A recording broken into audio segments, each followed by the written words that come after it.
আসসালামু আলাইকুম, শুভেচ্ছা, স্বাগত। প্রিয় দর্শক, বাংলাদেশ প্রতিদিন পত্রিকায় ছাপানো হয়েছে বাসসের সংবাদ প্রতিবেদন যে কয়েক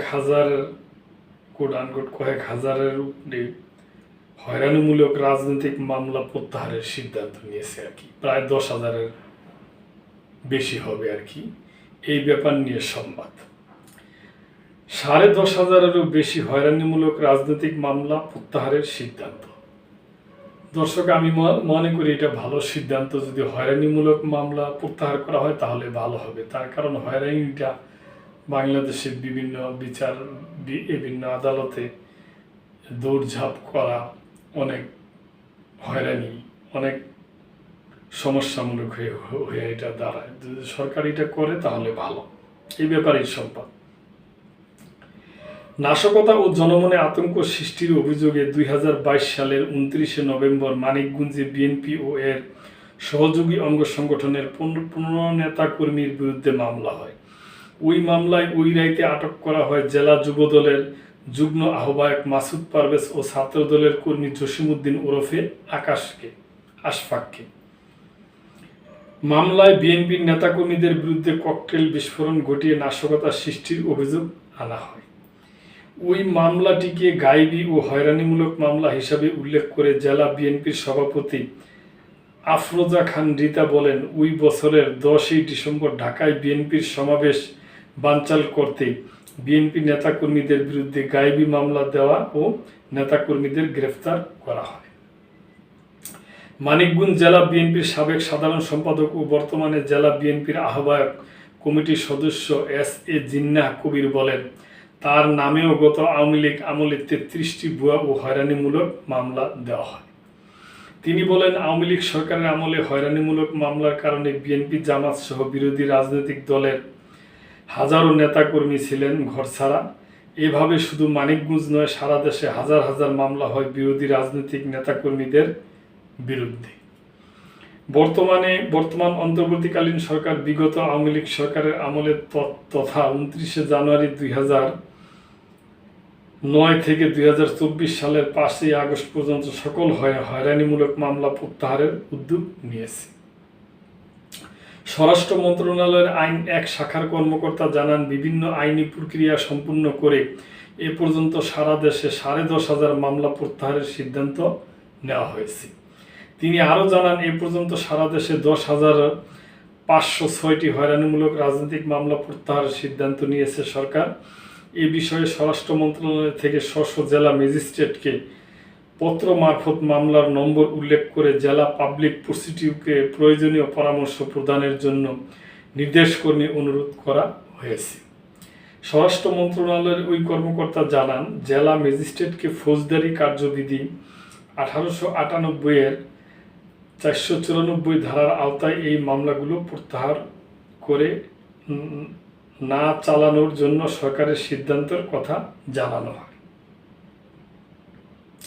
স্বরাষ্ট্র মন্ত্রণালয়ের সূত্র জানায়, বিভিন্ন সময়ে রাজনৈতিক কারণে হওয়া হয়রানিমূলক মামলা প্রত্যাহারের লক্ষ্যে 2টি কমিটি গঠন করেছে স্বরাষ্ট্র মন্ত্রণালয়ের জননিরাপত্তা বিভাগ। এর মধ্যে একটি জেলা পর্যায়ের কমিটি এবং অন্যটি মন্ত্রণালয়ের পর্যায়ের কমিটি। জেলা পর্যায়ের কমিটির সভাপতি হিসাবে থাকবেন জেলা ম্যাজিস্ট্রেট, সদস্য সচিব, অতিরিক্ত জেলা ম্যাজিস্ট্রেট এবং সদস্য পুলিশ সুপার ও পাবলিক প্রসিকিউটর। মহানগর এলাকার মামলাগুলোর জন্য মহানগর পাবলিক প্রসিকিউটর। জেলা কমিটির কাছে যদি মনে হয় মামলাটি রাজনৈতিক বা অন্য কোনো উদ্দেশ্যে হয়রানির জন্য করা হয়েছে, তাহলে মামলাটি প্রত্যাহারের জন্য কমিটি সরকারের কাছে সুপারিশ করবে। জেলা ম্যাজিস্ট্রেট সেই সুপারিশ মামলার এজাহার, অভিযোগপত্র সহ আবেদন পাওয়ার 45 কার্যদিবসের মধ্যে নির্দিষ্ট ছক অনুযায়ী তথ্যাদি সহ স্বরাষ্ট্র মন্ত্রণালয়ে পাঠাবেন। এছাড়া ব্যক্তি পর্যায়ে আবেদন করা যাবে। স্বরাষ্ট্র মন্ত্রণালয়ের সিনিয়র সচিব অথবা আইন মন্ত্রণালয়ের সলিসিটর বরাবরও আবেদন নেওয়া হচ্ছে। তবে এই আবেদনগুলো যাচাই বাছাইয়ের পর প্রথমে স্বরাষ্ট্র মন্ত্রণালয়ের তালিকা প্রস্তুত করে এরপর আইন উপদেষ্টার সভাপতিত্বে অনুষ্ঠিত কমিটির বৈঠকে রেজুলেশন আকারে অনুমোদন হয়। পরে আবারও স্বরাষ্ট্র মন্ত্রণালয় থেকে আইন মন্ত্রণালয়ের ভেটিংয়ের জন্য পাঠানো হয়। সেখান থেকে ফেরত আনার পর স্বরাষ্ট্র মন্ত্রণালয় থেকে স্ব জেলা ম্যাজিস্ট্রেট বরাবর চূড়ান্তভাবে চিঠি পাঠানো হয়। জেলা পর্যায়ের কমিটি কার্যপরিধি ও কর্ম পদ্ধতি সম্পর্কে একটি প্রজ্ঞাপন জারি করেছে সরকার। প্রজ্ঞাপনে বলা হয়েছে, জেলা কমিটির কাছ থেকে সুপারিশ প্রাপ্তির পর মন্ত্রণালয় পর্যায়ের কমিটি সেগুলো পরীক্ষা নিরীক্ষা করবে, প্রত্যাহারযোগ্য মামলা নিশ্চিত করে তালিকা প্রস্তুত করবে এবং মামলা প্রত্যাহারের কার্যক্রম গ্রহণ করবে। তবে দুর্নীতি দমন কমিশন আইন 2004 আওতাধীন মামলাগুলোর মধ্যে রাজনৈতিক হয়রানিমূলক মামলাগুলো the criminal law amendment act 1954 10-4 ধারার বিধান মতে কমিশনের লিখিত আদেশ ছাড়া প্রত্যাহার করা যায় না বিধায় এ ধরনের মামলা চিহ্নিত করে তালিকা তৈরি করতে হবে। এ ধরনের মামলার বিষয় করণীয় পরে নির্ধারণ করা হবে।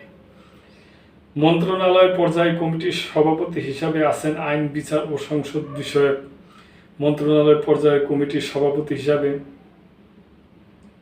আসিফ নজরুল এবং সদস্য সচিব হিসাবে দায়িত্ব পালন করছেন জননিরাপত্তা বিভাগ আইন 1 শাখার সিনিয়র সহকারী সচিব, আর সদস্য হিসাবে থাকছেন জননিরাপত্তা সচিব, জ্যেষ্ঠ সচিব, অতিরিক্ত সচিব, যুগ্ম সচিব এবং আইন, বিচার ও সংসদ বিষয়ক মন্ত্রণালয়ের প্রতিনিধি। মন্ত্রণালয়ের সূত্রে জানা যায়, 2009 সালের 6 জানুয়ারি থেকে 2024 সালে এ পর্যন্ত দায়ের করা রাজনৈতিক হয়রানিমূলক মামলার শিকার যে কেউ এই সুযোগ পাবেন। তবে আবেদনপত্রের সঙ্গে সংশ্লিষ্ট মামলার এজাহার এবং প্রযোজ্য ক্ষেত্রে অভিযোগপত্র, চার্জশিট, সত্যায়িত অনুলিপি দাখিল করতে হবে। এই বিষয়ে স্বরাষ্ট্র মন্ত্রণালয়ের জনসংযোগ কর্মকর্তা ফয়সাল হাসান বলেন, নিরাপদ ব্যক্তি ও রাজনৈতিক নেতাকর্মীদের অনর্থক হয়রানি থেকে পরিত্রাণ দেওয়ার লক্ষ্যে স্বরাষ্ট্র মন্ত্রণালয়, আইন, বিচার ও সংসদ বিষয়ক মন্ত্রণালয়ের যৌথ উদ্যোগে গৃহীত এই কার্যক্রম চলমান থাকবে। তো দর্শক, আমি মনে করি এটা ভালো, গভর্নমেন্ট যে উদ্যোগ নিয়েছে এবং এই ব্যাপারে যে রাজনৈতিক দলগুলো আছে এদেরও একসাথে হয়ে কাজ করা উচিত। কারো বিরুদ্ধে হয়রানিমূলক মামলা যেন না করা হয়, যেগুলা করা হয়েছে ওগুলা যেন উড্ড হয়, এইটি আমরা চাই। তো দর্শক, এই ব্যাপারে আপনারা কমেন্ট করবেন, আপনাদের মতামত জানাইবেন, সাবস্ক্রাইব করে চ্যানেলটির পাশেই থাকবেন। আল্লাহ হাফেজ।